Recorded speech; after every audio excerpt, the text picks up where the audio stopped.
গাজা যুদ্ধ বন্ধে দীর্ঘদিন ধরেই মধ্যস্থতাকারী হিসেবে গুরুত্বপূর্ণ ভূমিকা পালন করছে কাতার, কিন্তু চলতি সপ্তাহে হামাস নেতাকে লক্ষ্য করে দেশটির রাজধানী দোহায় আকস্মিক হামলা চালায় ইসরায়েল। এতে নিহত হন ফিলিস্তিনি স্বাধীনতাকামী সংগঠনের বেশ কয়েকজন সদস্য।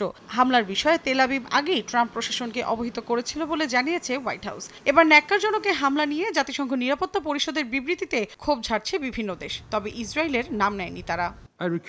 স্থানীয় সময় বৃহস্পতিবার জাতিসংঘের 15 সদস্য বিশিষ্ট নিরাপত্তা পরিষদে কাতারের প্রতি সংহতি জানিয়ে বিবৃতি দেয় ব্রিটেন ও ফ্রান্স। ওই বিবৃতিতে ইসরায়েলের নাম সরাসরি উল্লেখ না করে বলা হয়, কাতারের ভৌগোলিক অখণ্ডতা রক্ষার গুরুত্ব অপরিসীম এবং গাজা যুদ্ধ ও ভোগান্তি বন্ধ করা উচিত।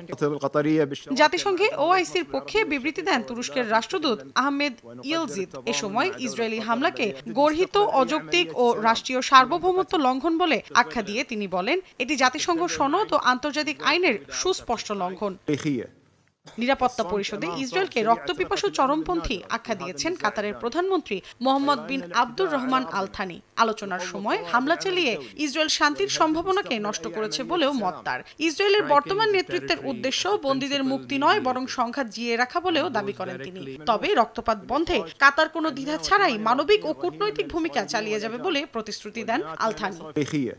জাতিসংঘ বৈঠকে ইসরায়েলি রাষ্ট্রদূত স্পষ্ট ভাষায় বলেন, সন্ত্রাসীদের জন্য কোনো নিরাপদ আশ্রয় নেই, সেটি গাজা হোক, তেহরান কিংবা দোহা। বৈঠকে মার্কিন ভারপ্রাপ্ত রাষ্ট্রদূত ডরোথি শে বলেন, এই ঘটনাকে ইসরায়েলের অঙ্গীকার নিয়ে প্রশ্ন তোলার অজুহাত বানানো ঠিক হবে না। ট্রাম্পের বক্তব্যের পুনরাবৃত্তি করে বলেন, ঘটনাটি দুঃখজনক হলেও একে শান্তির সুযোগে রূপান্তর করা যেতে পারে।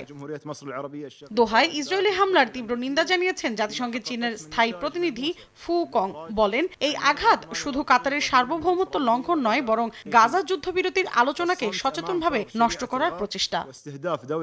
মৌসুমী সাথী, সময় সংবাদ।